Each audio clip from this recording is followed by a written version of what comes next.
Salut et bienvenue dans Cultura, un podcast qui met en lien sujet de société et christianisme. Dans cet épisode, j'ai échangé avec Lisa Spindlen, une amie qui a fait un master en études genre et qui s'intéresse de près à toutes les questions de féminité, de la place des femmes dans l'Église au sens large. Avec son background, elle a un focus tout particulier sur les questions liées au genre. J'aime la manière de parler de Lisa, elle est pertinente tout en gardant un certain sens de l'humour. Et concernant spécifiquement cet épisode, elle m'avait invité de base pour parler de féminité et de masculinité à un café discussion qu'elle organise régulièrement avec son projet. Je mettrai en lien dans la description. Et lorsqu'elle m'a demandé, j'ai été très intéressé à creuser ce sujet parce que les questions autour de la masculinité me tiennent particulièrement à cœur. Mais une question m'est aussi apparue simplement. Et simplement, est-ce que je suis légitime de parler de ça ? Dans le sens où j'ai pas fait d'études académiques concernant ce sujet et je suis un homme tout ce qu'il y a de plus normal. Mais chemin faisant, je me disais que ça serait mieux d'en parler plutôt que de ne rien dire. Et pour le contexte, à la fin de la discussion, on a eu un moment d'échange avec les personnes qui étaient présentes. Il y avait environ une quinzaine de personnes. Et on n'a pas enregistré cette partie. Mais en tout cas, ça nous a aidé à avoir plusieurs retours, plus ou moins critiques et pertinents, mais qui ont enrichi vraiment l'échange par la suite. Avec Lisa, on était très heureux d'avoir ces retours. Et pour nous, ce contenu, c'est un peu comme un premier jet de notre réflexion sur le sujet. On pense qu'on aurait pu dire plus de choses, certaines peut-être d'une meilleure manière, mais disons que la base est là. Et en réalité, ça nous ferait très plaisir d'avoir vos retours et peut-être que ça pourrait donner lieu à un prochain podcast sur le sujet. Pour ça, je vous renvoie à notre adresse mail qui est dans la description. Voilà, donc ceci étant dit, place à la discussion.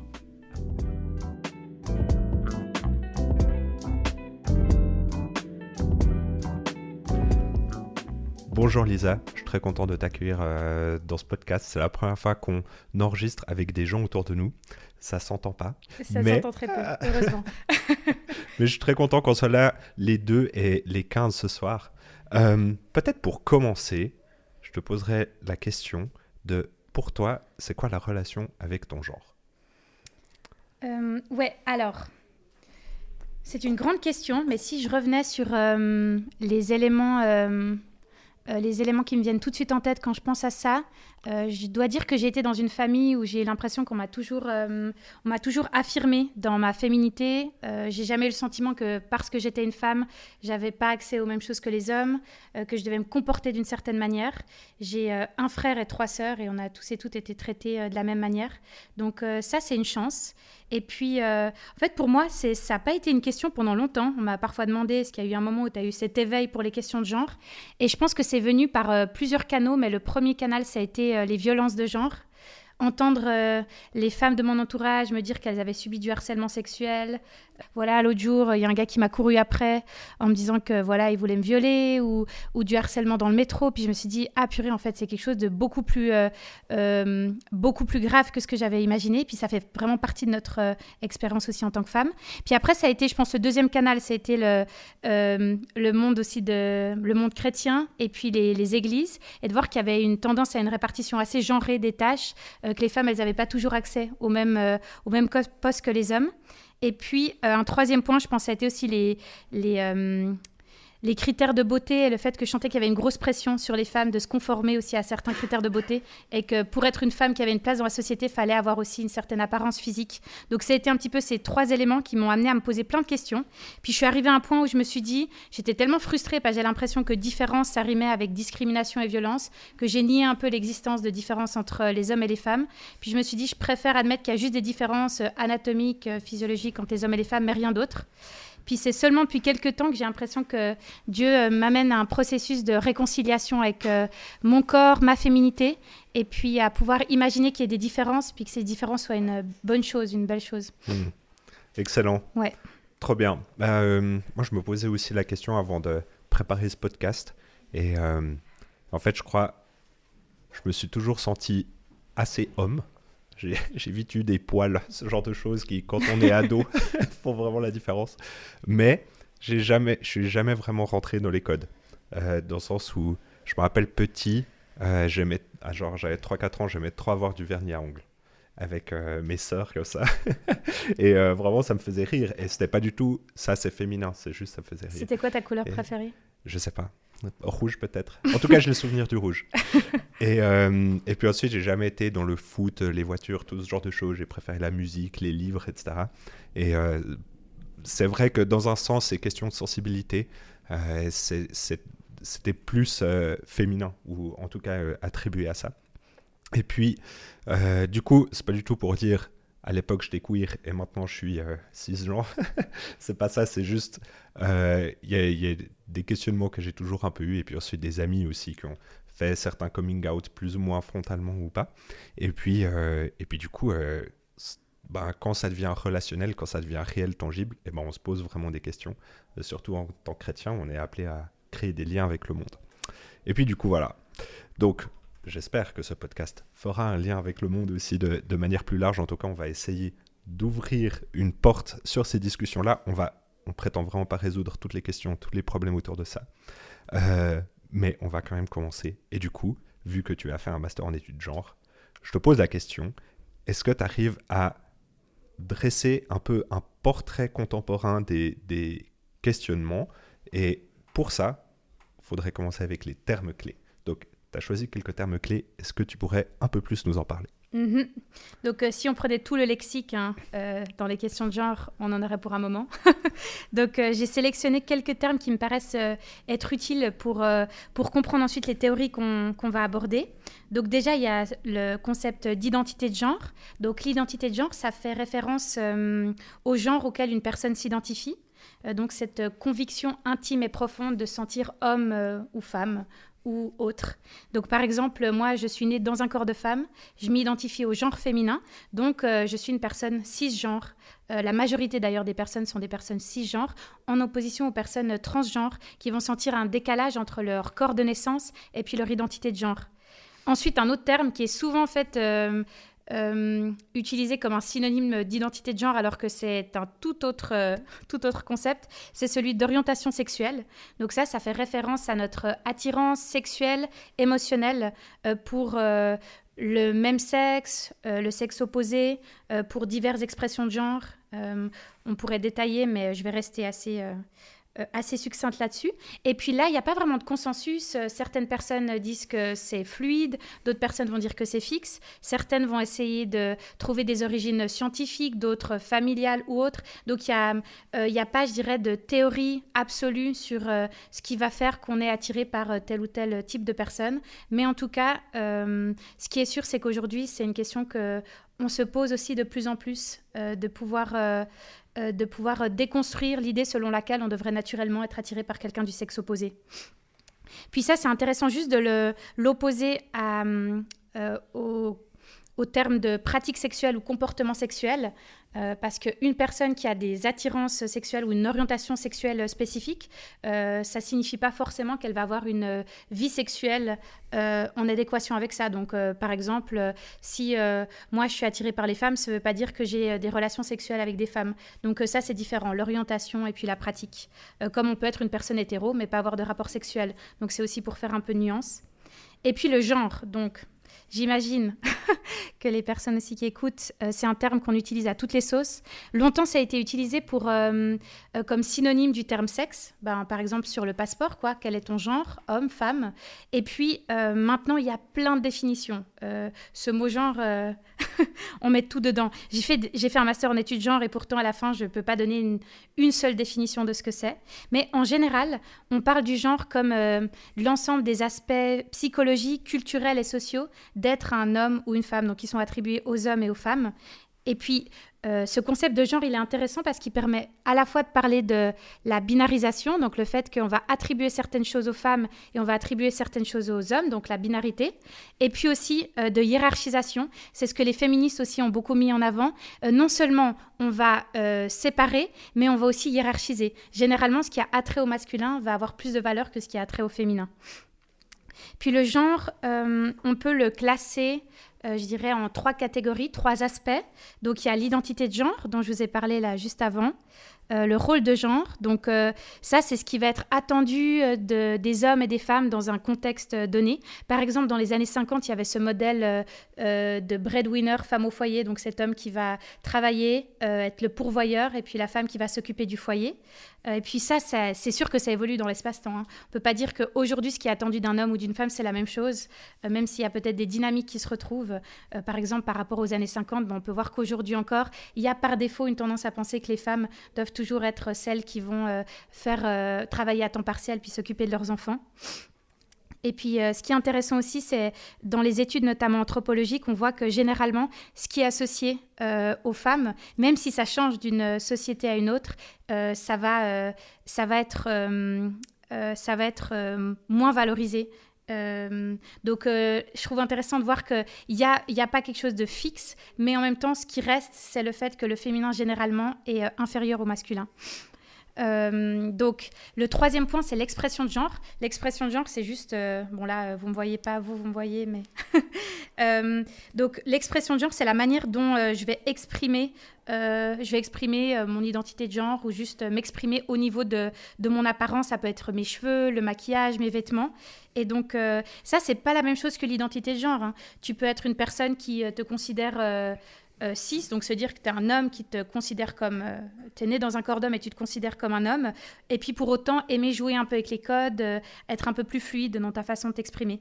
Et puis, ce qui est intéressant de voir, c'est qu'aujourd'hui, on remarque quand même chez les influenceurs, influenceuses, les personnalités aussi publiques, il y a cette tendance à vouloir casser un peu les codes et puis être dans une approche un peu plus queer du genre, où en fait, on n'a pas envie de rester dans une seule manière d'exprimer aussi son genre.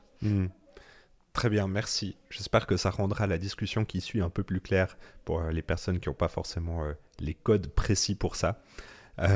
Et puis, c'est pas pour rajouter une couche, mais il y a quand même une notion aujourd'hui qui crée beaucoup le débat, qui crée beaucoup de divisions aussi en vrai.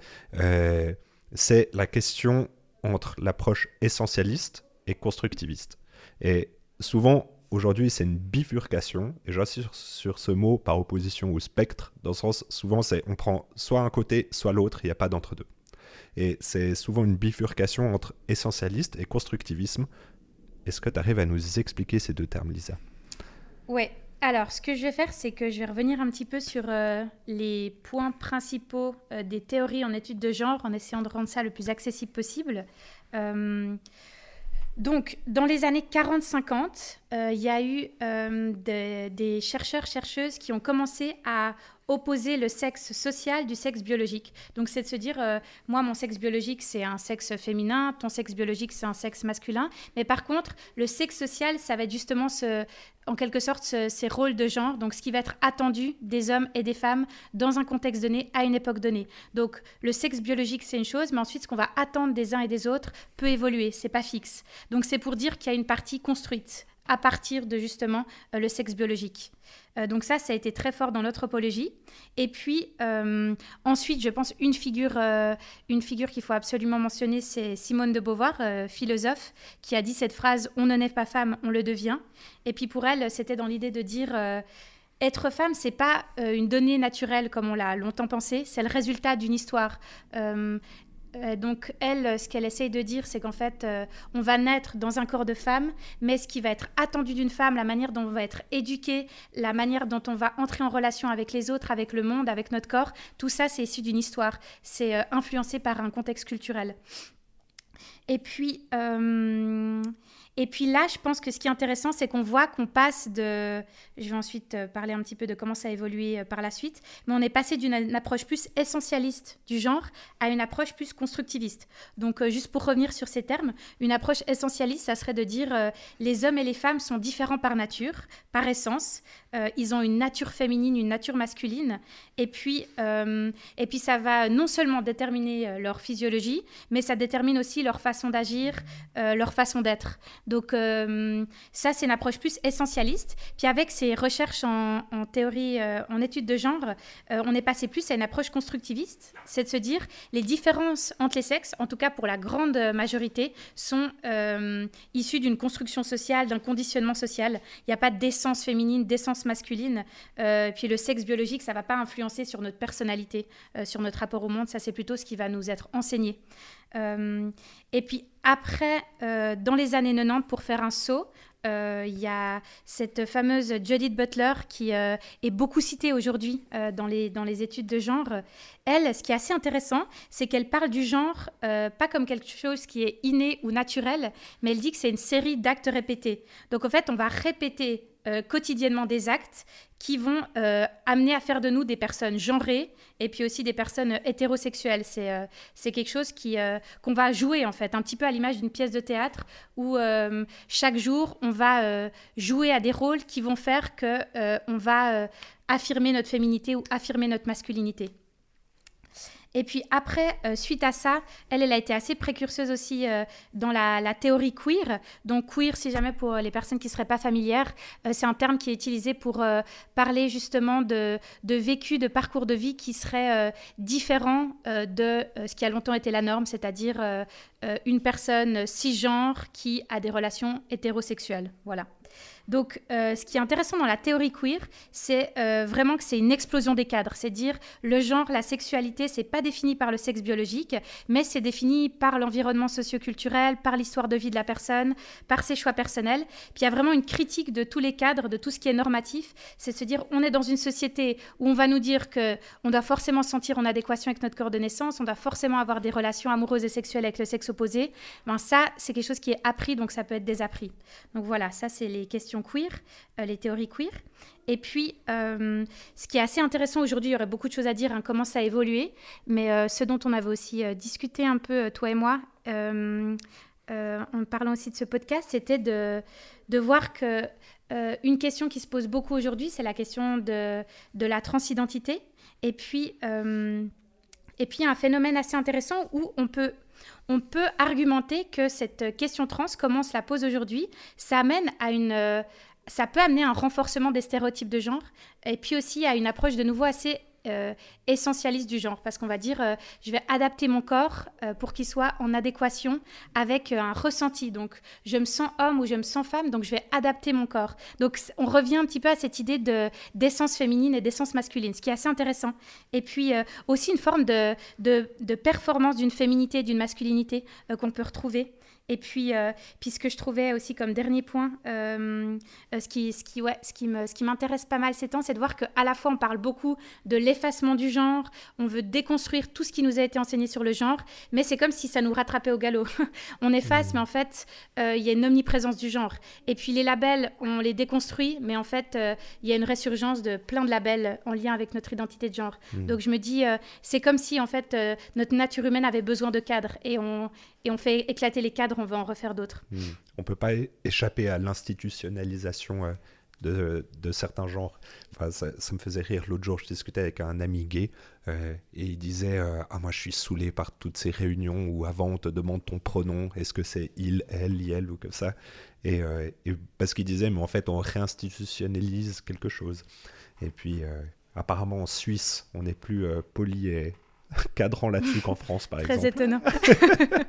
Donc ça me faisait rire. Ok, trop bien.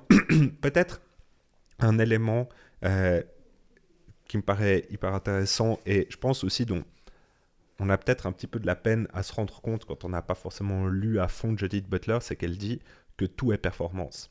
Et dans le sens que cette performance, elle est éprouvante d'une certaine manière, et c'est pour sortir d'une normativité.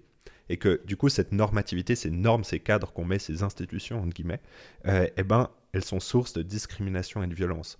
Et j'ai l'impression que de base, c'est pas forcément...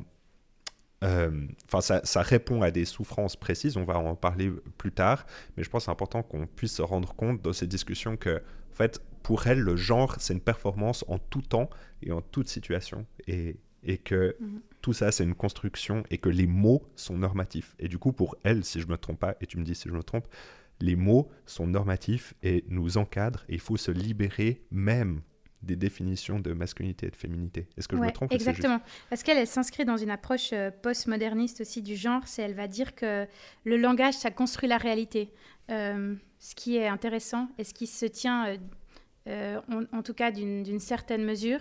Mais on ne peut pas aussi se dire que simplement, avec le langage, on peut aussi effacer complètement des réalités, par exemple, biologiques. Donc ça, c'est là où je pense qu'il y a un petit peu un point de tension.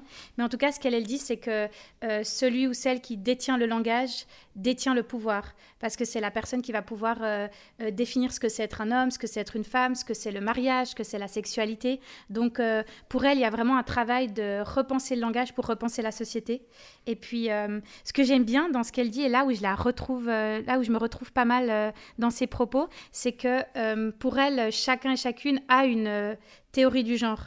Et je dois dire que je suis assez d'accord. Et même si, par exemple, on peut partager des valeurs similaires avec nos potes ou partager la foi chrétienne ou partager des expériences communes, chacun et chacune va avoir une théorie du genre, donc des préjugés, des suppositions sur le genre.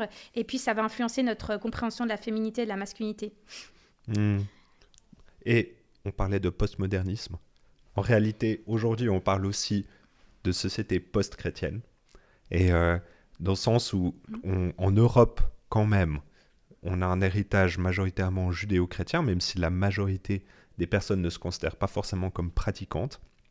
Et puis, on pourrait se poser la question, qu'est-ce que ça signifie pour les questions du genre qu'on soit dans une société post-chrétienne, d'après toi?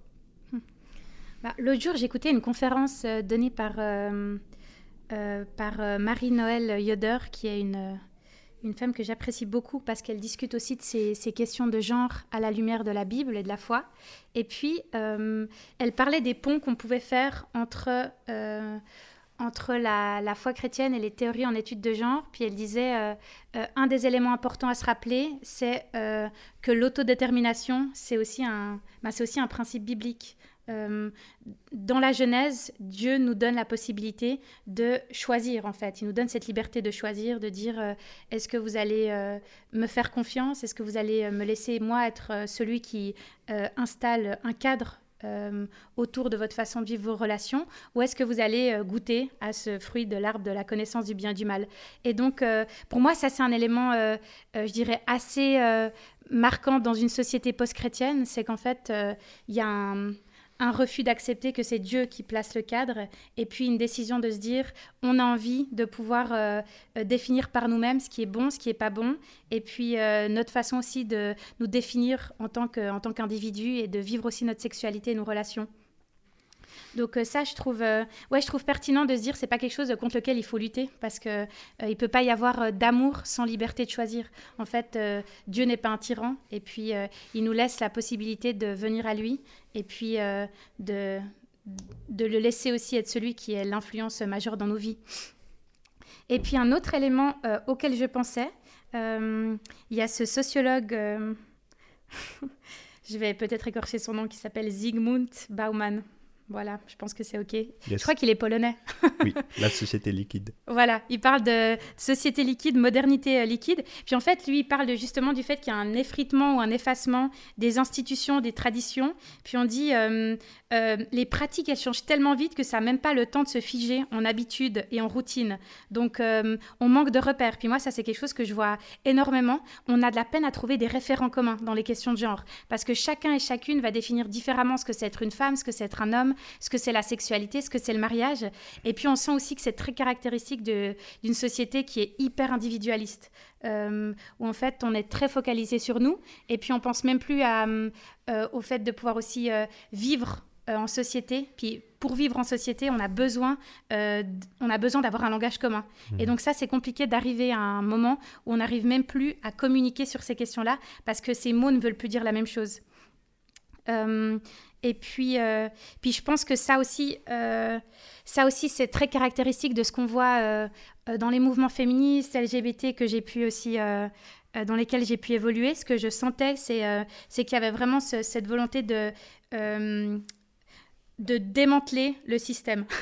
Donc de repartir à zéro, démanteler le système qui est patriarcal, donc qui oppresse les femmes, ce système qui est hétéronormatif, donc qui nous pousse à l'hétérosexualité, et ce système qui est cisnormatif, donc qui nous pousse au fait d'être cisgenre, donc de ne pas avoir une approche plus fluide du genre. Et donc c'est cette idée vraiment d'effacer ça au profit d'expériences plus, je dirais, individuelles, au niveau de notre façon de vivre ces questions-là. Et puis évidemment que quand on dit tout est construit, tout peut être déconstruit et tout peut être reconstruit. Donc c'est ce que je sens un petit peu par rapport à ça. Et puis je lisais le livre d'un pasteur, là, Ed Shaw, que j'aime beaucoup. Puis lui, il disait cette phrase: « Dans un monde déchu où notre corps, notre identité, notre sexualité sont en lutte, la morale doit être définie par une source qui nous est extérieure, notre créateur. » Et c'est vrai que ça me parle beaucoup parce que j'ai l'impression que c'est un enjeu aujourd'hui de vouloir nous placer le cadre et de réaliser qu'on peine à le faire, ou en tout cas on peine à le faire bien. Et puis cet idéal un peu d'un monde où on fait tout péter, on réalise que c'est pas aussi simple que ça. Qu'on revient avec ce besoin en fait d'avoir des référents, mais on ne sait pas exactement sur quoi les baser. Trop intéressant. On va creuser peut-être un peu plus les ressources bibliques aussi à la fin de la discussion.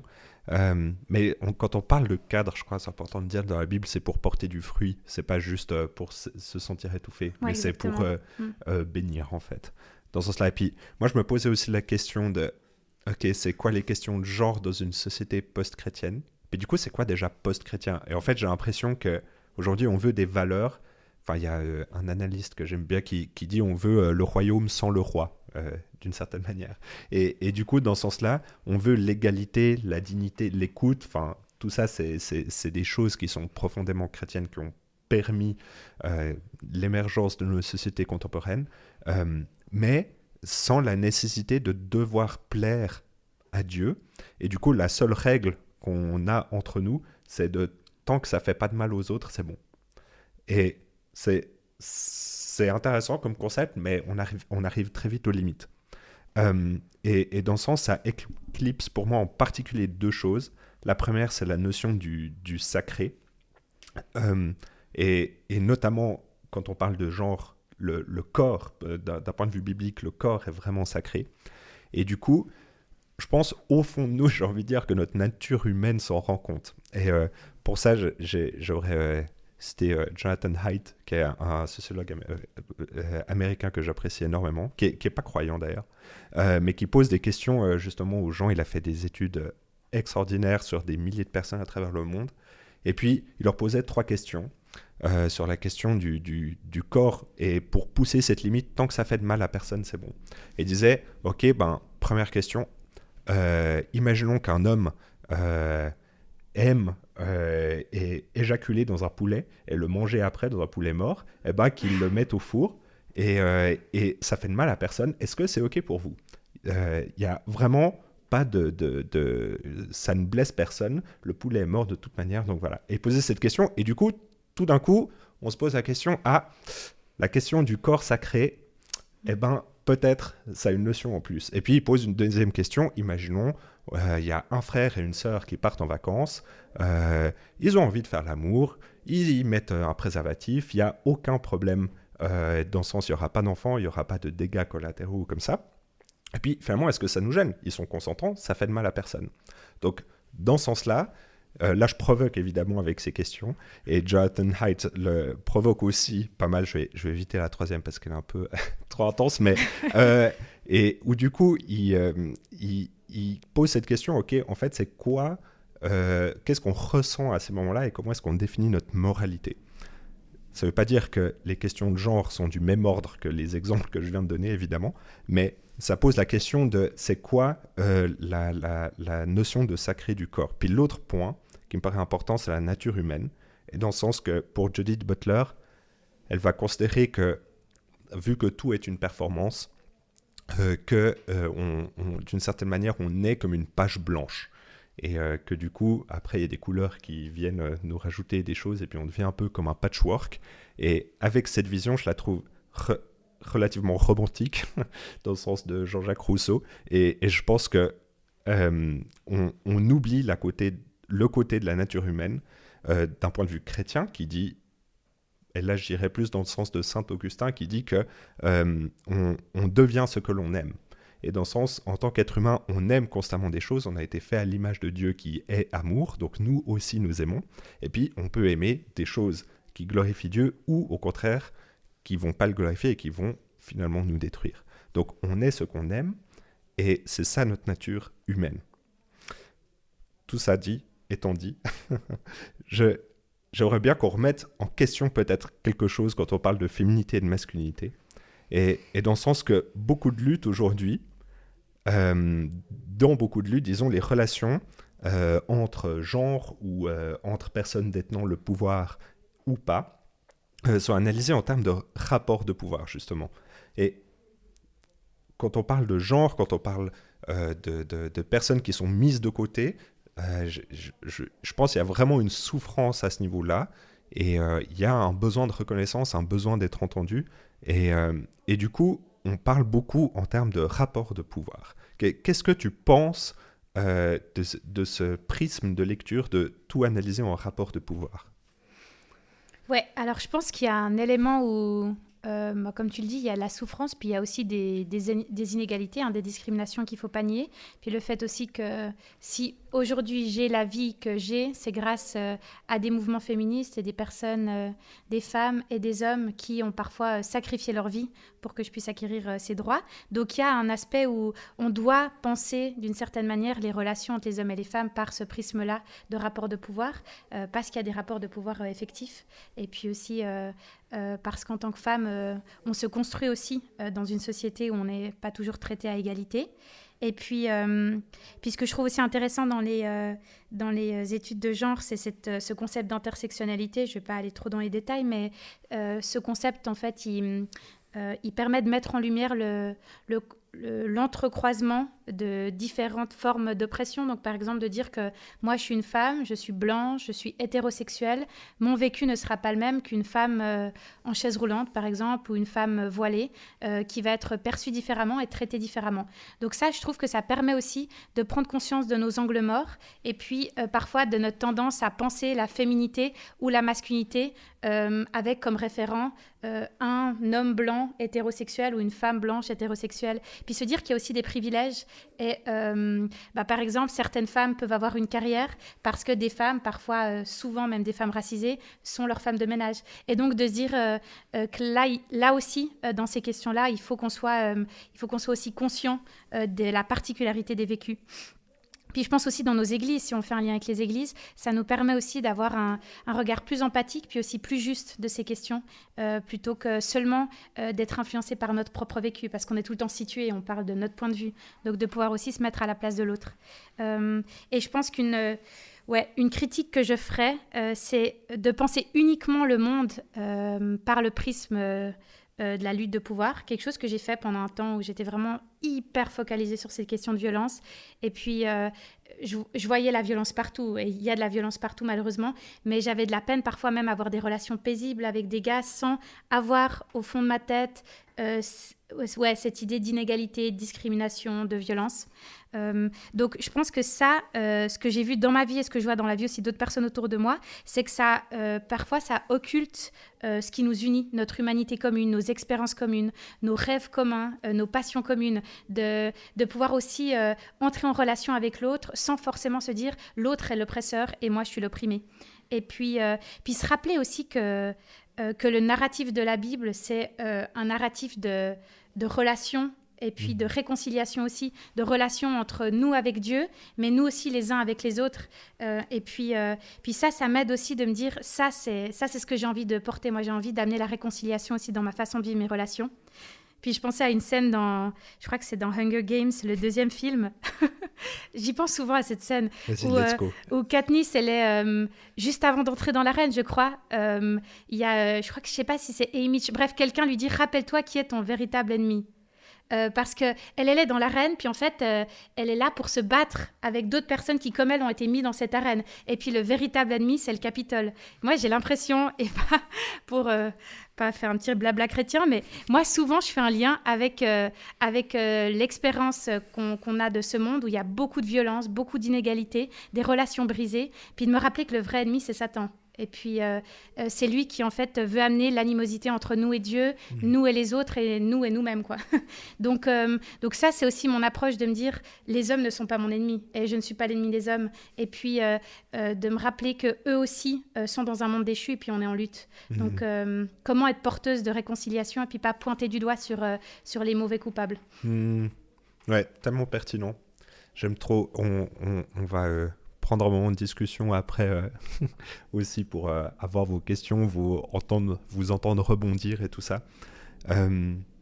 Et puis, par rapport là à ce que tu viens de dire, Lisa, et notamment par rapport au rapport de pouvoir, un peu comme toi, je suis vraiment d'accord avec Judith Butler, en fait, dans un sens où elle expliquait qu'elle a grandi dans un quartier juif à New York, et puis qu'elle a vu, en fait, la persécution qu'a pu vivre ce peuple, notamment pendant la Seconde Guerre mondiale, vu que Judith Butler, c'est un peu une autre génération que la nôtre. Et puis, elle s'est rendue compte qu'en fait, c'est pas juste les juifs qui ont été gazés, massacrés, mais c'est aussi les homosexuels, les transgenres, etc. Et puis que, du coup, eux aussi, ils ont souffert énormément de ce rapport de pouvoir. Et du coup, il y a quand même toute une conscience qui est née à ce moment-là. Et puis, elle était là, mais en fait, faut pas que ça se reproduise, faut qu'on trouve une autre manière de repenser la dignité des personnes. Et puis que c'était aussi lié à ces questions de genre, c'est intéressant, parce que les juifs, on disait qu'ils étaient efféminés, par exemple. Ah, trop intéressant. Ouais, bah voilà, tout ça, c'est des choses un peu qui convergent, où il y avait toujours cette question de rapport de pouvoir. Et du coup, je vois vraiment du sens là-dedans, et aussi du sens à dénoncer ça. Mais en même temps, j'ai l'impression que si on regarde qu'à travers ce prisme-là, nos relations, elles sont réduites qu'à des échanges de pouvoir ou de parties de pouvoir, en mode les hommes ont plus de pouvoir que les femmes, du coup on va échanger telle partie, telle responsabilité, etc. Et puis si on reste uniquement avec cette grille de lecture, tout devient qu'interaction, et puis on fonctionne presque comme dans un contrat.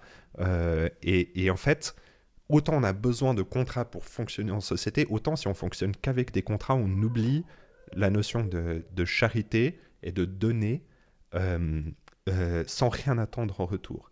Et on oublie cette notion juste de confiance, de pouvoir donner sans rien attendre au retour. Et ce positionnement de cœur, il me paraît fondamental. Et c'est là que le christianisme et le message de Jésus fait tellement du sens, c'est que lui nous aime sans rien attendre au retour. Et du coup, cet amour nous motive à lui l'aimer en retour. Et c'est pas du tout, de nouveau, pour réduire les questions de rapport de pouvoir, mais c'est pour dire, mais si on garde uniquement cette grille de lecture de pouvoir, on n'entre que dans le mesurable, et il y a quasiment... Enfin, il faut se dire, au bout d'un moment, il n'y a pas tout qui est mesurable, et si on oublie cette logique de mammon, enfin, franchement, de vouloir tout échelonner, de vouloir tout penser en contrat, eh ben, on entre peut-être dans une relation plus humble et plus aimante au sens le plus profond du terme. Et je sais pas, moi j'ai l'impression que c'est une porte qu'on oublie un peu et qui est pas facile parce que ça demande d'être sacrément humble, et je suis pas sûr d'y arriver encore aujourd'hui, mais qui je pense peut être vraiment porteuse sur le long terme. Et voilà, je continue à la prochaine question sans transition. C'est ok, pas de transition. Merci. Mais on a quand même donné un titre à cette soirée, Lisa. On a parlé de masculinité et de féminité. Donc, ça serait bien de toucher un mot là-dessus. Ça serait bien de toucher un mot là-dessus. Bon, on espère que le reste était quand même connecté à ça. Oui, je pense quand même. Je vois des gens qui sourient, donc c'est bon. Du coup, je te poserai la question, et franchement, c'est tellement impossible à répondre, mais je te poserai quand même la question. D'après toi, c'est quoi la situation de la féminité aujourd'hui de notre société, on va dire, postmoderne, occidentale, en Europe, selon toi? Je dirais que et moi, complexe. Je parlerai de la masculinité. Ouais, ok. Donc oui, c'est compliqué. Et puis, c'est différent pour chacune. Et c'est super intéressant aussi de se dire que mon vécu est tellement à des années-lumière d'un vécu d'une femme qui peut être peut-être dans le même quartier que moi, simplement parce qu'elle vient d'un autre contexte religieux, culturel, elle a fait d'autres types d'études aussi, d'autres types de questionnements, de valeurs. Donc ça, c'est quelque chose qui me fascine. Mais je dirais que ce que je vois, et je pense que ça, c'est plus au niveau de la féminité et de la masculinité, c'est qu'aujourd'hui, on est arrivé à une définition qu'on appelle une définition circulaire de la féminité et de la masculinité. C'est de se dire, une femme, c'est une personne qui s'identifie comme femme. Un homme, c'est une personne qui s'identifie comme homme. Mais si une femme, c'est une personne qui s'identifie comme femme, et qu'une femme, c'est une personne qui s'identifie comme femme, qu'est-ce que c'est une femme ? En fait, on n'arrive jamais à une définition. Je donne souvent cet exemple, mais c'est comme si on dit une table, c'est quelque chose qui est une table. Mais alors, qu'est-ce que c'est une table ? On ne peut pas, en fait, on n'a plus de référent. Et ça, je pense aussi, c'est parce qu'il y a eu une déconnexion avec le corps, de se dire l'identité de genre, c'est un ressenti. Le genre, c'est un ressenti. On a glissé du genre qui, en fait, était connecté à un corps à un genre qui est un sentiment profond. Et puis j'écoutais aussi une chercheuse parler de ça, puis elle disait que si on s'identifie au genre féminin ou on s'identifie au genre masculin, on doit bien avoir un référent. Donc ça, généralement, c'est ce que la société nous a enseigné. Donc on est là aussi influencé. On a envie de s'extirper de cette catégorie, s'extirper de tout ce qui a été construit au niveau du genre, mais finalement, en s'identifiant, on s'identifie aussi à ce qu'on nous a enseigné de la féminité et de la masculinité. Puis ce que je vois aussi, c'est une explosion de nouvelles terminologies qui impactent plutôt les femmes. C'est ça qui est assez intéressant. On va parler plutôt que de parler de femmes qui ont leurs règles, de personnes menstruées, plutôt que de parler de mères allaitantes, on va parler de personnes allaitantes, plutôt que de parler de femmes enceintes, on va parler de personnes enceintes. Je ne dis pas qu'aucun de ces termes ne devrait être utilisé, mais je trouve assez important de souligner le fait que notre corps aussi de femme, notre cycle menstruel, notre capacité à donner la vie n'est plus associée à la féminité. Et donc il y a un petit peu cette idée selon laquelle notre corps est vraiment une enveloppe charnelle. L'élément principal, c'est surtout le sentiment profond, intime, de se sentir homme ou femme.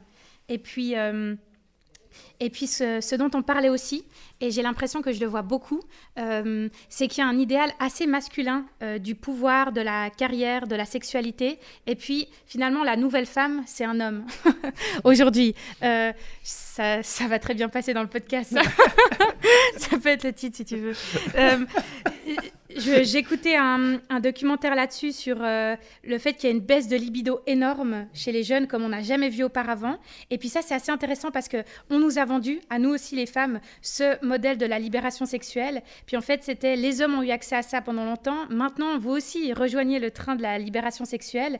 Et puis, on réalise que ça joue pas, quoi. Beaucoup de femmes, en fait, admettent qu'elles se mettent sur des sites de rencontres, qu'elles sont ouvertes à l'idée d'avoir des coups d'un soir. Mais en fait, leur désir profond, c'est d'avoir une relation intime, profonde, durable avec quelqu'un. Donc, il y a un petit peu cet idéal de la sexualité, de la carrière et du pouvoir, puis on réalise que finalement, on se fait un peu avoir avec ça. Surtout que l'idéal de la carrière et du pouvoir, c'est aussi beaucoup lié à une approche très capitaliste aussi, de se dire il faut travailler le plus, être rentable et puis faire beaucoup d'argent. Puis beaucoup de femmes se disent, en fait, on m'a proposé ça comme un modèle enviable, mais finalement, pas tellement. Et puis, en lien avec ça, je pense qu'on voit aussi beaucoup de nouveaux modèles de féminité qui se développent avec ces modèles de girl boss, de cette femme qui est super entreprenante, qui fait beaucoup d'argent. On a aussi ce retour des trad wives, c'est ces femmes traditionnelles qui se filment en train de faire du pain dans leur maison de campagne avec leur tablier. Et c'est pas du tout un problème, mais c'est assez intéressant de se dire que on cherche un peu je dirais plutôt au niveau des rôles de genre, ce que c'est être une femme. Et c'est parce que pour moi, il y a une déconnexion avec le corps.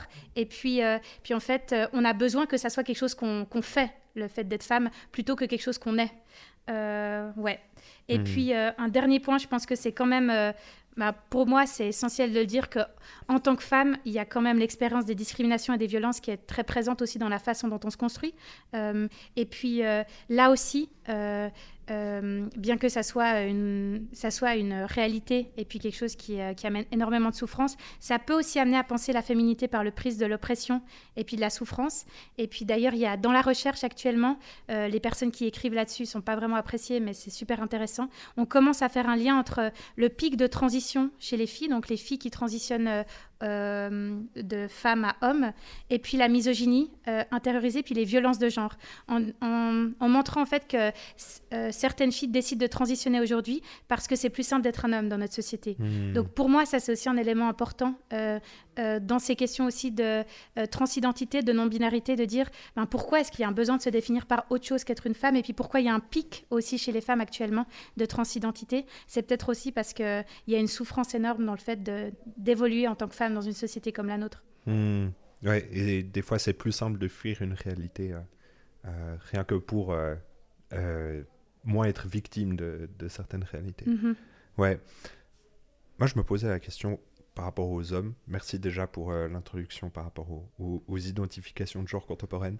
J'ai l'impression, et là je reprends une étude que je vous recommande de Richard Reeves, qui a écrit un livre incroyable qui s'appelle Of Boys and Men, qui est sorti l'année dernière, je crois, en 2023, en été. Et puis, il explique que les hommes sont un peu dans une situation paradoxale, où d'un côté, et en fait, lui, en gros, donc, c'est un psychologue moral, on pourrait appeler ça, ou presque sociologue, il est là en mode, en fait, on a besoin de parler des hommes. Et c'est pas parce que je parle des hommes qu'il n'y a rien à faire du côté des femmes, c'est juste qu'on a besoin d'en parler. Et du coup, dans ce sens-là, son discours, des fois, n'est pas toujours facile à découvrir ou à entendre. Et du coup, il explique qu'on est un peu...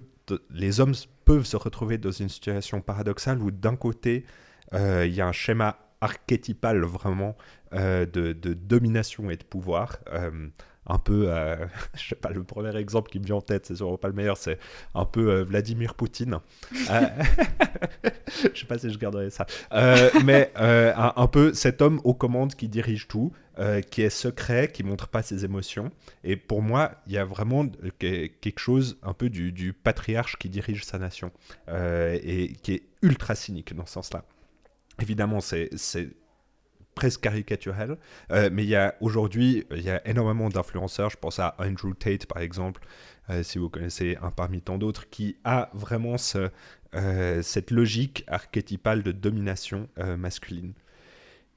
Donc, ce qu'on pourrait aujourd'hui vraiment identifier comme patriarcat. Et puis de l'autre, il y a aussi Richard Reeves explique qu'en fait, les hommes souffrent beaucoup aussi dû à cause de ce patriarcat, et qu'en fait, on n'en parle pas assez. Dans le sens que, par exemple, 3/4 des suicides, c'est des hommes. Donc, en fait, les hommes passent beaucoup plus rapidement à l'acte que les femmes. Il y a aussi, les hommes sont beaucoup plus susceptibles de développer des addictions, que ce soit aux drogues, à la cigarette, à l'alcool. Et ça fait déjà depuis des dizaines d'années. Et on pourrait le voir d'un point de vue presque cynique économique, où ça coûte énormément à la population, c'est vrai. Mais je pense que ça représente aussi la part de souffrance que peuvent avoir certains hommes. Et puis, évidemment, il y a les chiffres un petit peu clichés aujourd'hui où 95% des personnes en prison sont des hommes. Mais ça veut aussi dire qu'il y a vraiment une souffrance. Il y avait aussi, je crois, 2/3 des personnes les moins douées à l'école, entre 5 et 15 ans, sont des hommes. Donc, et même aujourd'hui, il y avait eu dans les universités islandaises, il n'y a plus assez d'hommes. Il y a 73% d'étudiantes et 27% d'étudiants. Et du coup, ils ont fait, le gouvernement, il y a 2-3 ans, un appel à avoir plus d'hommes dans les universités. Et tu dis en Suède? En Islande. En Islande, pardon, ouais. Pays qui est quand même connu pour énormément d'égalité, etc. Énormément d'égalité, ouais. Et dans la Suède, la Finlande et la Norvège, alors c'est pas autant extrême qu'en Islande, mais on retrouve un peu la même logique, où l'égalité est vraiment poussée. Et du coup, alors Richard Reeves l'explique par plein de choses, c'est vraiment pas du tout le gars en mode full patriarcat ou quoi, je pense que c'est quelqu'un de très sensible et très sensé. Et puis, une des raisons parmi d'autres qu'il évoque, c'est que simplement, en fait, le cerveau du garçon se développe 1 à 2 ans plus tard que celui de la fille, et que les capacités cognitives arrivent un peu plus tard, et qui du coup peut créer un retard à l'école qui peut avoir des répercussions bien plus importantes plus tard. Donc en fait, je pense qu'il y a cette part-là des hommes, et puis aussi un peu de l'autre du patriarcat qui fait en fait souffrir les hommes. Que ça soit par exemple de ne pas réussir à exprimer ses émotions, et du coup elles ressortent par la colère, par de la violence, ce genre de choses. On pourrait en parler énormément, mais ce que Reeves arrive comme conclusion, et puis je crois moi aussi, et puis d'ailleurs il y a un documentaire qui est sorti il y a 2 ans sur la RTS qui s'appelle Garçonnière, qui a été réalisé par une femme qui interroge des hommes et qui suit des hommes, je ne sais plus, une dizaine ou même pas dans leur quotidien, et puis donc vraiment de tout type. Et puis ce qui ressortait, c'était qu'on manque de modèles masculins. Et en fait, j'ai l'impression qu'aujourd'hui, on érige beaucoup de anti-héros, de personnes où on est là, un Harvey Weinstein, etc., on en parle beaucoup, et on est plus ou moins tous d'accord que ça nous dégoûte et qu'on veut surtout pas ça, mais il y a un vide. Et j'ai l'impression qu'aujourd'hui, en masculinité, il y a vraiment un vide. Et ça ne veut pas dire qu'il n'y en a plus, mais ça veut dire que actuellement, on a la responsabilité de devoir être créatif pour avoir des nouveaux modèles, des modèles sains, équilibrés, qui donnent envie. Et du coup, dans ce sens-là, je crois que ça me permet de passer à la dernière partie qu'on va avoir maintenant. C'est une très belle transition. Enfin, on a ce vide, et peut-être, on peut trouver des ressources, peut-être, c'est un euphémisme, je crois vraiment qu'on peut trouver des ressources dans le plan, économie au sens théologique de Dieu. Et du coup, dans ce sens-là, donc on a parlé des différences hommes et femmes en termes de masculinité, féminité aujourd'hui. Et puis, on va en parler aussi d'un point de vue théologique, chrétien, biblique. En tout cas, on va tenter d'esquisser un début de réponse. Et puis, avant de parler des différences hommes et femmes, je trouverais important qu'on réfléchisse d'abord à ce qui nous unit, à ce qui fait qu'on est des êtres humains. Et du coup, je te pose d'abord la question, quelles pourraient être, selon toi, ces réalités communes qu'on a en tant qu'être humain, ni animaux, ni Dieu, ni enfants, en tant qu'adulte être humain, d'un point de vue biblique. Qu'est-ce qui, d'après toi, nous unit dans nos réalités les plus profondes ? Alors, si on revient à la Genèse, qui est pour les personnes qui ne sont pas familières avec ça, le premier livre de la Bible, qui parle notamment de la création de l'humanité, ce qui est assez fort, c'est le fait que c'est répété 3 fois que les hommes et les femmes sont créés à l'image de Dieu.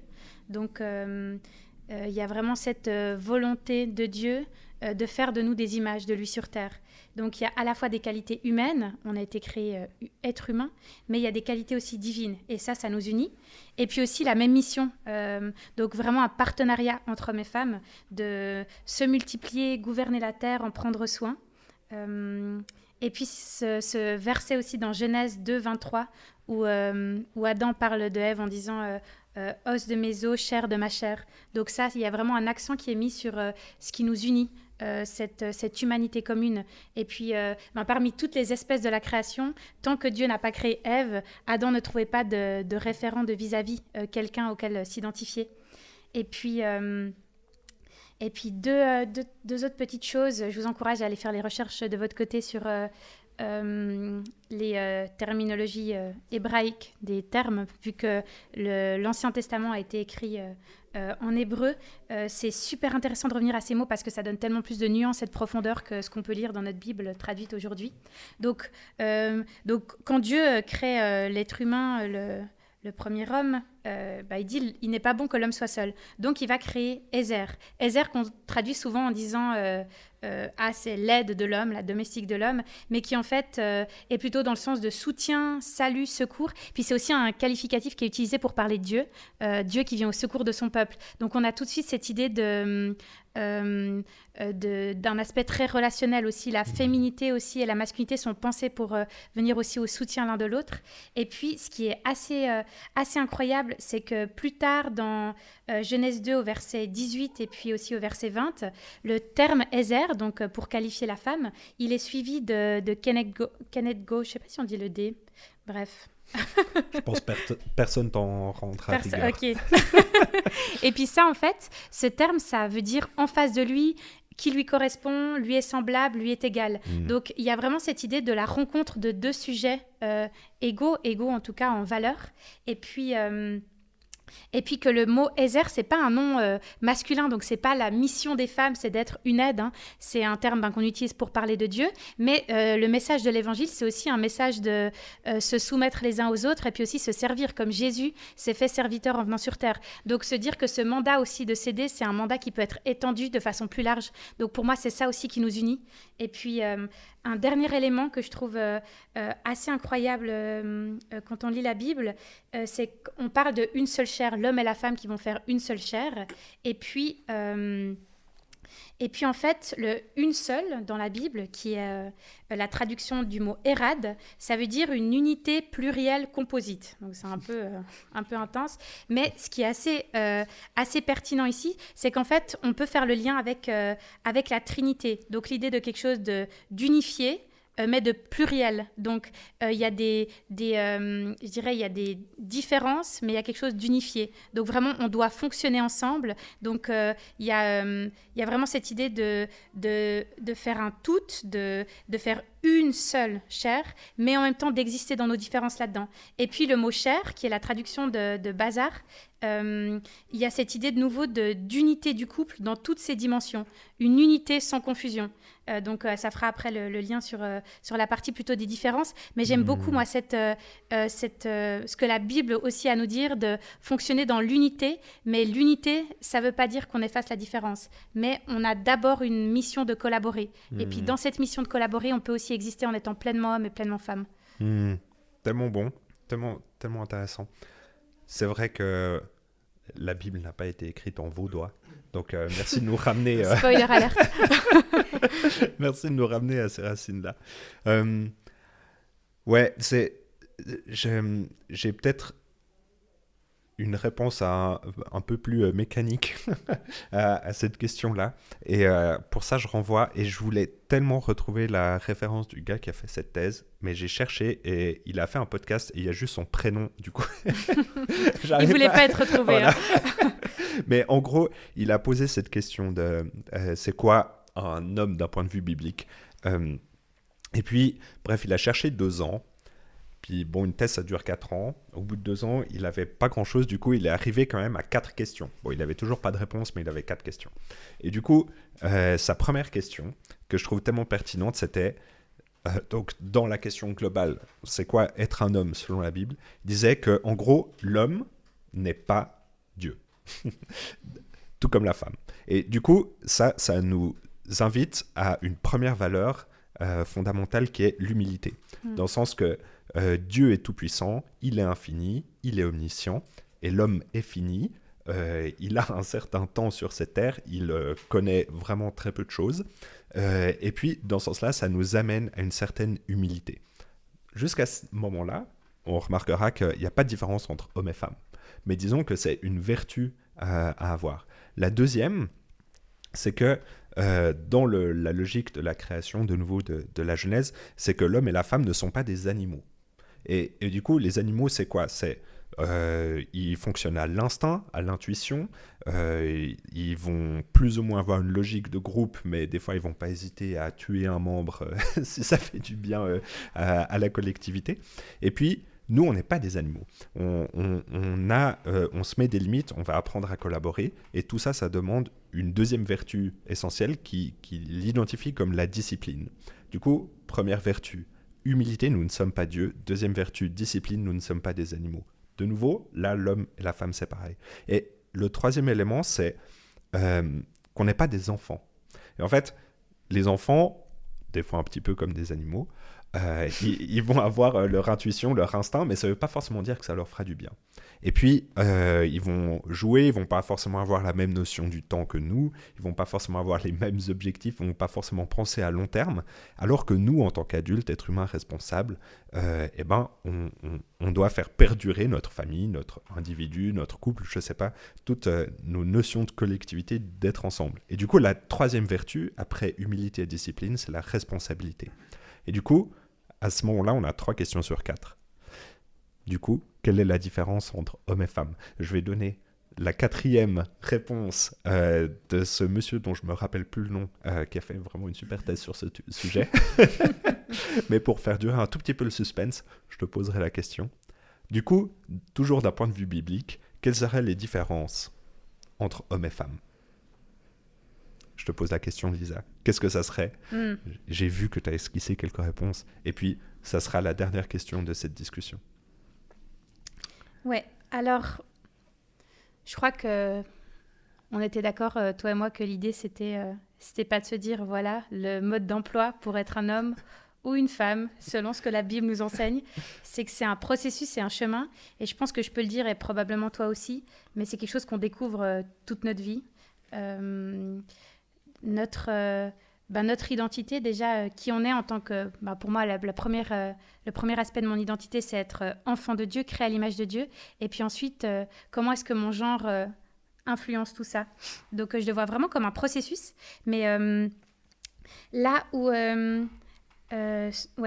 où j'ai l'impression qu'il y a un point assez intéressant dans la Bible, on a parlé de l'importance de se rappeler de ce qui nous unit. Et puis en même temps, il y a une séparation qui est quand même assez claire. Le récit de la Genèse est marqué par cette séparation où Dieu, pour amener de l'ordre dans le chaos, il va séparer les ténèbres de la lumière, il va séparer la terre de la mer, mettre les luminaires aussi pour indiquer des jours, le temps qui passe. Donc il y a une volonté dès le départ aussi d'amener la séparation. Puis moi, je le vois aussi dans la façon dont la femme a été créée. Elle a été créée à partir du côté de l'homme. On a souvent traduit par la côte, mais c'est plutôt le côté. Donc, c'est comme s'il y avait eu besoin aussi de séparer le féminin du masculin comme quelque chose de positif, en fait, pour amener de l'ordre. Et puis, je pense que Dieu, c'était aussi dans son plan de collaboration et de complémentarité, de nous séparer pour qu'on puisse apprendre aussi à dépendre des uns des autres. Et...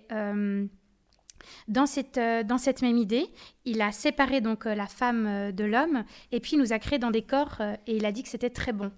Donc toi, tu l'as dit déjà, mais la foi chrétienne, c'est une foi qui est profondément incarnée et puis le corps a une place centrale.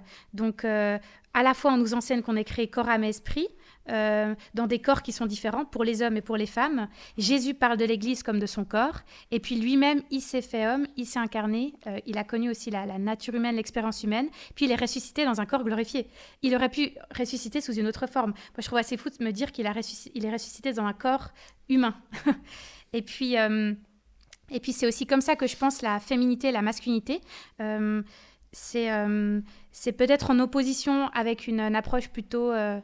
on peut dire une anthropologie plutôt trans aussi du corps qui nous amènerait aussi à penser qu'on peut naître dans le faux corps ou que qui on est, c'est seulement un ressenti ou principalement un ressenti. C'est vrai que pour moi, dans mon processus de réconciliation avec ma féminité, c'est passé par mon corps, de pouvoir me réapproprier ce corps qui m'avait été donné. Et puis j'écoutais une aussi théologienne qui parlait de ça, puis elle disait la phrase suivante: si ma féminité est essentiellement l'expression de mon sexe, alors tout ce que je fais est une tâche ou une action féminine. En fait, ce qu'elle disait, c'est que je suis dans un corps de femme, je suis une femme, donc tout ce que je fais, c'est une expression de mon genre féminin. Et puis ça permet aussi de se libérer en se disant, on n'est pas dans quelque chose de performatif. Moi, ma féminité, je la considère pas comme quelque chose qui doit être acquis, mais inné. C'est quelque chose qui m'a été donné parce que j'ai un corps de femme. Évidemment, on ne veut pas nier l'expérience de personnes intersexes, de personnes qui souffrent de dysphorie de genre. Il y a des réalités, des vécus qui sont particuliers et puis qu'on doit prendre en considération aussi. Mais dans la majeure partie des cas, moi, je ferai un lien assez clair entre le corps et puis notre féminité ou notre masculinité. Et puis là où je pense aussi qu'il y a une clé, c'est dans l'aspect très relationnel aussi. Pour moi, ma féminité, je la pense en relation avec Dieu, puis en relation aussi avec les hommes. Et c'est comme ça que... et puis les femmes aussi, c'est comme ça que je découvre qui je suis. Et puis là où je trouve assez fou, en fait, j'y ai pensé aujourd'hui en préparant ce podcast, le fait que donc quand l'homme et la femme pêchent, et qui désobéissent à Dieu, il y a une malédiction, une conséquence du péché, et que la conséquence du péché pour les femmes, c'est une conséquence qui est relationnelle. C'est lié à sa relation avec son mari, avec l'homme, et puis lié aussi à la maternité, au fait d'enfanter. Donc le rapport aussi à ses enfants. Puis moi, ce que je ressentais aussi là-dedans, c'est que les conséquences du péché, ça a tordu aussi le plan initial. Et je pense que le plan initial de Dieu, c'était de faire de la femme aussi un être profondément relationnel. Pas pour dire que c'est pas le cas de l'homme, mais il y a quelque chose aussi dans ce que les femmes portent, j'ai l'impression en tout cas de ce que moi, Dieu me révèle aussi au fur et à mesure de rencontres et de recherches que je fais là-dessus, c'est qu'en nous créant comme Ezer, il y a une capacité relationnelle qui est particulière aussi. Et puis, une capacité aussi à accueillir un petit peu cet aspect, je dirais, maternel, mais qui n'est pas lié au fait de forcément enfanter, d'avoir un enfant biologique. Je pense qu'on peut avoir expérimenter un peu cette maternité, même d'un point de vue spirituel. Je crois qu'on a cette capacité aussi en tant que femme, de la façon aussi liée à la façon dont notre corps a été fait, d'accueillir pour donner la vie, d'accueillir, de faire naître quelque chose qui amène la vie. Et puis c'est ce qu'on voit aussi avec ces femmes qui sont venues au tombeau après la mort de Jésus. En fait, les disciples, ils sont partis, alors que Jésus les avait prévenus que ça allait arriver. Les disciples sont partis, mais les femmes, elles sont allées au tombeau. Et c'est pas pour dire les femmes ont été meilleures que les hommes, mais les femmes ont eu cette capacité, j'ai l'impression, à recevoir le message de l'évangile d'une manière particulière. Et puis, je pense aussi dans le fait de prendre soin. Dieu nous a créés en tant que femmes avec littéralement la capacité à allaiter, à prendre soin. Et là encore, célibataire, avec ou sans enfant, c'est pas la question. Moi, je pense que c'est vraiment comme si pour moi, le corps physique reflétait notre féminité d'un point de vue spirituel. Et donc ça, c'est une question que je creuse, mais j'ai l'impression qu'alors que je me reconnecte à mon corps, je me reconnecte avec ce que c'est d'être une femme. Puis c'est pas du tout dans une approche de nous limiter, mais c'est plutôt de se dire quelle est la plus-value aussi, sachant que c'est pas tout ce que je suis, c'est pas être femme, c'est plus large que ça, mais qu'est-ce que cette belle partie de qui je suis peut aussi me permettre aussi d'expérimenter. Et puis je pense à un dernier point, ça serait on en a aussi parlé les deux, mais de pouvoir aussi se rappeler que la Bible, elle est pleine d'exemples d'hommes et de femmes qui ne correspondaient pas à l'idée qu'on se fait de la masculinité ou de la féminité. Il y a plein d'exemples et de contre-exemples. Puis Jésus, même, ne correspondait pas du tout à l'idéal masculin, que ce soit grec ou romain. Ou même juif, peut-être, j'imagine. Effectivement. Ouais. Où les juifs orthodoxes faisaient cette prière chaque matin, qui remerciaient Dieu de ne pas les avoir fait femmes. Puis je me disais, puis Dieu, lui, c'était un allié des femmes.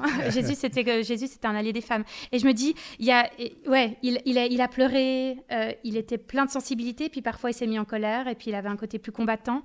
Et je me dis, là, il y a aussi besoin en tant qu'Église et dans le milieu chrétien, pour moi aussi, un besoin de faire péter un peu certains stéréotypes ou cadres très, très étroits dans lesquels on a voulu mettre les hommes et les femmes, parce que je pense aussi que ça amène à une crise aussi identitaire, parce qu'on se dit, si être un homme ou être une femme, c'est aimer ce genre de choses, se comporter de telle manière, qui suis-je si je ne corresponds pas à ces critères-là? Donc pour moi, là, il y a une responsabilité énorme face aussi à toutes ces questions d'identité de genre, de transidentité, de non-binarité, de fluidité du genre, de se dire, nous, on veut donner aussi la possibilité aux gens d'habiter pleinement leur corps en ayant une masculinité ou une féminité un peu atypique par rapport à l'idée qu'on s'en est faite. Tellement bien, j'aime beaucoup ta réponse et je trouve finalement si on reprend la bifurcation qu'on avait évoquée au début du podcast entre cet essentialisme et ce constructivisme, finalement on retrouve un peu les deux. On tombe pas dans l'essentialisme biologiste, c'est-à-dire que voilà, une femme procréée, c'est ça son cadre et puis voilà, c'est tout. Mais en fait, elle apporte la vie au sens plus large et j'aime beaucoup cette vision, je la trouve très porteuse. En réfléchissant à cette question, c'est marrant parce que souvent quand on parle de ces questions-là, on retombe à la Genèse. Puis même quand on parle de la Genèse, c'est les 3 premiers chapitres. Donc c'est pas la Genèse en entier. Et puis justement dans l'histoire biblique, il y a cette question de l'économie de Dieu, enfin oikonomos au sens où l'inventeur d'Osmo, Xénophon en Grèce l'a inventé, c'était de la gestion du foyer. Et puis, c'était de développer, dans le sens où on commence dans un jardin, dans l'histoire biblique, et on finit dans une ville, dans l'Apocalypse. Et du coup, dans ce sens-là, il y a tout un plan où l'être humain participe, et du coup, on plante un peu des graines au début, enfin, Dieu plante des graines en nous, et puis, on va construire notre masculinité, notre féminité, et du coup, ces identités de genre font aussi partie de notre évolution dans le plan. Et puis je te rejoins totalement des exemples masculins ou féminins dans la Bible. Par exemple, enfin je pense à David, simplement le roi David, qui était autant un guerrier qui tue Goliath qu'un poète qui est musicien qui jouait de l'harpe. Donc, Et de l'harpe en plus. Et de l'harpe, si c'est pas un truc de fille ça. C'était pas des percussions. C'est clair. Non mais il y a vraiment cette réalité-là aussi. Et puis, aussi quand il y a cette distinction entre hommes et femmes, il y a c'est plus, on va dire, dans les objets genrés. Souvent, enfin tout le temps en fait, c'est pour amener une certaine justice. Et un passage souvent qu'on entend qu'on interprète peut-être mal dans 1 Corinthiens 11, il y a toute une discussion où Paul, où il parle des femmes voilées dans l'Église, et puis que les femmes doivent se voiler pour venir à l'Église. Mais aujourd'hui, on voit le voile comme un objet de soumission, un bien genré, si on reprend le terme de soumission. Et puis en fait, dans le contexte romain, les femmes voilées, ça veut dire qu'elles étaient respectées, qu'elles avaient peut-être une propriété, qu'elles avaient un certain argent. Puis les femmes non voilées, ça veut dire qu'elles étaient disponibles sexuellement. Donc elles pouvaient se faire violer, des fois c'était des prostituées, des fois c'était des femmes un peu marginales et exclues. Et du coup, quand Paul demande aux femmes de se voiler, en fait c'est pour qu'elles soient, pour adopter les codes de la société, pour qu'elles soient reconnues comme dignes. Et même si elles ont peut-être eu un passé, elles sont pardonnées, elles sont restaurées, et il y a une invitation à la réconciliation. Et du coup, dans ce sens-là, les objets de genre, c'est plus pour rendre une certaine justice. Et ça, je trouve hyper parlant. Et aujourd'hui, est-ce qu'on voit ces objets de genre plus comme des éléments de matérialisme auxquels on s'attache, qui, des fois, je pense, peuvent devenir comme des idoles, où on a besoin de ça pour s'exprimer, pour exister, ou est-ce que c'est un objet de justice qui nous rend plus dignes de notre société? Et ça, c'est vraiment une question que je me pose. Je pense que la réponse est relativement ouverte. Mais du coup, voilà. Et aussi, un dernier élément, j'avais parlé de 4 vertus avant, j'en avais donné 3, donc qui sont l'humilité, la discipline et la responsabilité. Et puis la 4e qui fait la différence selon cette thèse dont je parlais avant, c'est l'agressivité. Et en fait, agressivité dans autant son sens positif que négatif. Et l'agressivité chez un homme, elle est principalement due à la testostérone. Et puis, ça ne veut pas dire que tous les hommes sont agressifs de la même manière, tout comme tous les hommes ne font pas exactement la même taille. Il y a des femmes plus grandes que certains hommes, mais en moyenne, les hommes sont plus grands que les femmes. Et au même titre que, en moyenne, les hommes sont plus agressifs que les femmes. Et puis, dans ce sens-là, cette agressivité, elle peut autant être dominatrice, destructrice, tout comme elle peut amener des bonnes choses, dans le sens de prendre des initiatives, d'entreprendre, peut-être d'attaquer au sens positif du terme certaines réalités. Et dans ce sens-là, il y a une différenciation entre hommes et femmes, mais cette agressivité, elle doit être soumise aux 3 premières vertus, toujours selon cette thèse qui est l'humilité, la discipline et la responsabilité. Et du coup, il y a vraiment ces 3 choses qui viennent en premier, et ensuite, l'agressivité, dans son sens positif, peut vraiment porter du fruit. Et du coup, dans ce sens-là, le cadre, je repense toujours à cette image du cep dans Jean 15, en fait, ce cadre, ce stick sur lequel grandit les fruits, en fait, c'est pour grandir le raisin, c'est pour donner du fruit. C'est pas pour nous étouffer, c'est pas la normativité au sens de Judith Butler qui est là pour nous étouffer ou nous voler notre liberté, mais c'est vraiment pour porter du fruit. Et dans ce sens-là, je pense que ce cadre de masculinité et de féminité peut vraiment porter du fruit. Et de nouveau, c'est facile à dire pour nous, entre guillemets, où on ne s'est jamais vraiment peut-être posé la question sur notre genre autant profondément que beaucoup de gens le font aujourd'hui.